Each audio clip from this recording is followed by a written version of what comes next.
Mm. Hey guys, it's Uncle Jonah here, just digesting some beer. And you guys have let me know the feedback's been good so far and people are liking this series. In fact, I was on Craig Tube's cast at the weekend, dropping some ideas and stuff into the chat room, and the feedback was really cool, so thank you very much. If you want me to talk about anything specific, just drop me a PM. Let me know somehow. Let me know on my Facebook if you guys can get me on that, or even put a comment down below. Now, this week we're breaking slightly into new territory because we're talking about a UK pub chain. So you guys in America, Canada, wherever you may be, even Australia, you probably won't have heard of these guys. However, you'll have very similar type places over there. Not sure exactly on your pub scene or bar scene, but you'll know what I'm talking about. And this company is called JD Wetherspoons. I'll put a link. I'm getting better, guys. I'm getting better. I'll put a link down below if you guys want to check them out and see what they're all about.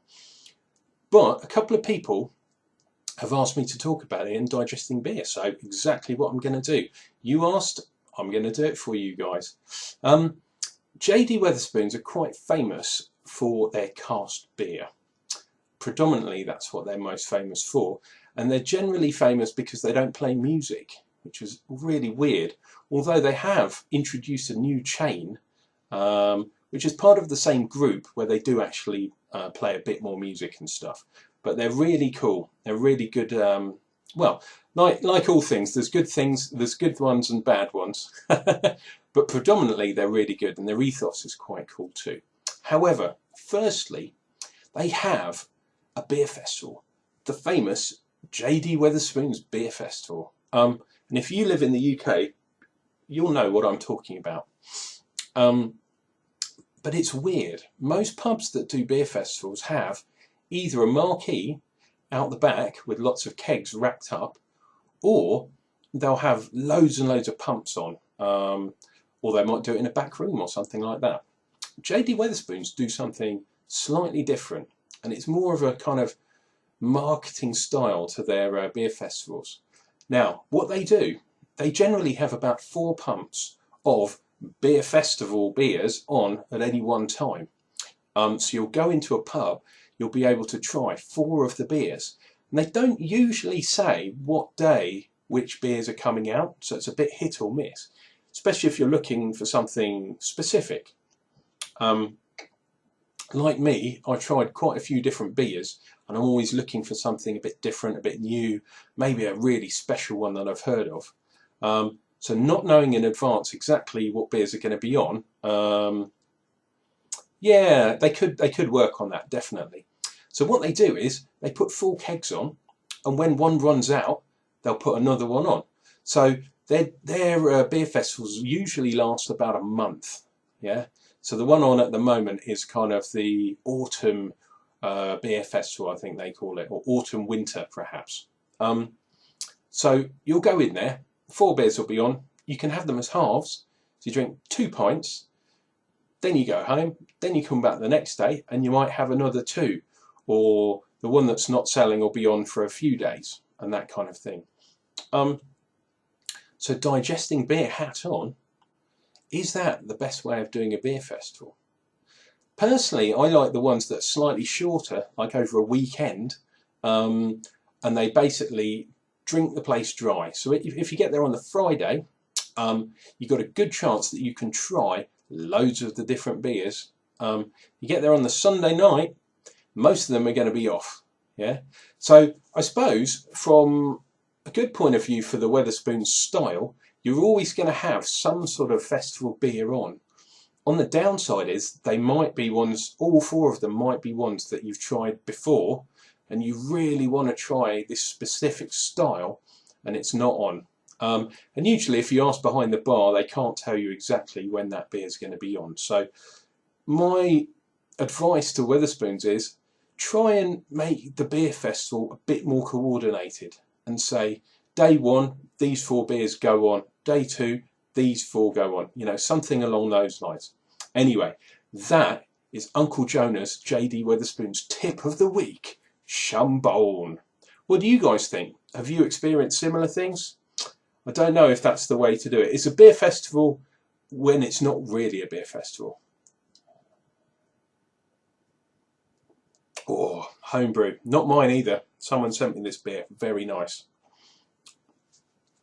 Now, second thing is, JD Wetherspoons have started, as I said in the intro, they're predominantly known for their I was going to say craft ale.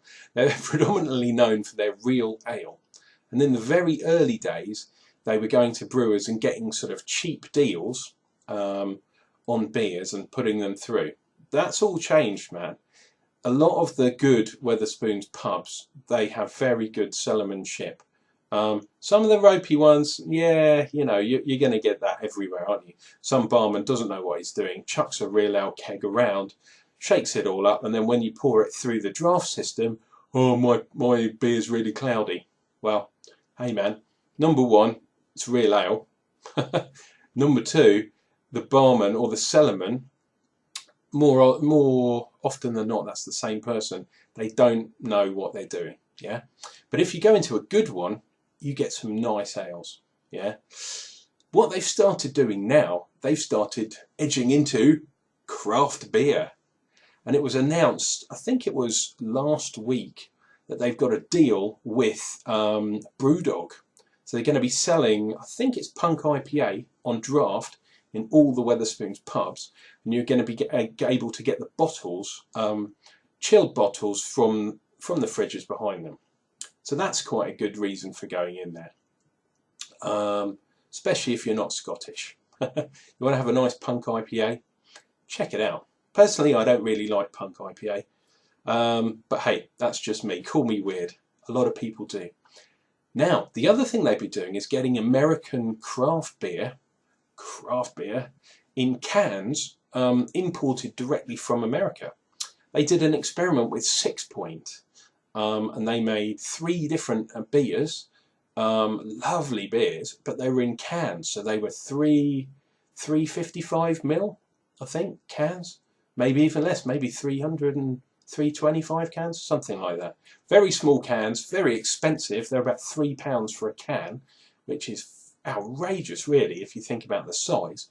But if you want to have that, I mean, that's as best as getting an American beer in your local pub.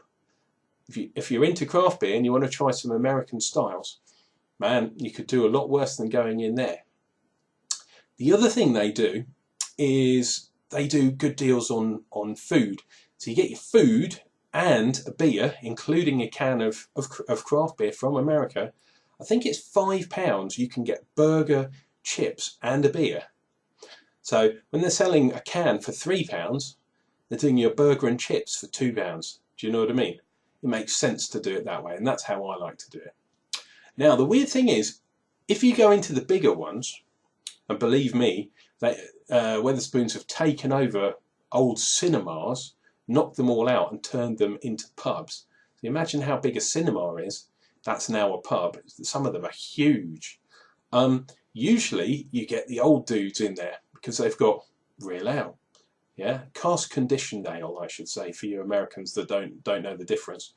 So it's non-carbonated. It's in generally a metal keg, and you hammer something into the side of it. You hammer the tap in the side, and you have to let it rest for a while. Otherwise it comes out cloudy. Let the eggshells go down, as we say. And then you all of a sudden you bring in craft beer, you bring Punk IPA. So on this side of the bar, you've got real old bastards drinking their cask ale. And on this side of the bar, you've got all the real hip new kids, the beer snobs, and they're all drinking Punk IPA or American IPAs or whatever you want to say. Man, is there going to be kind of conflict in the middle? Very interesting experiment Wetherspoons are doing. And at the moment, they're doing very, very well. However, I'm pragmatic about these things, and I remember such UK breweries as Firkin breweries, Hogshead breweries, kind of tried the same thing, and what happened? They all kind of went bankrupt. So the Wetherspoons model At the moment, they're doing really well, and the service you get, very, very good. Cheap food, brilliant beers, and they at least they do a beer festival of sorts. I mean, if you've got one as your local pub, hey, my hats are off to you. The only thing is, you need to take your iPod with you, because as I said in the beginning, they don't play any kind of music in there at all. So you better take a friend or take your iPod. Anyway, this has been Uncle Jonah here, digesting some more beer with you guys. Join me for another beer on the next occasion, and please click like, please click subscribe, get your comments down below, because this is what this is all about, bringing the community back together. Whether you like real ale or craft beer, I want to know from you. I want to hear your comments. Cheers and beers, guys. We'll see you on the next Digesting Beer.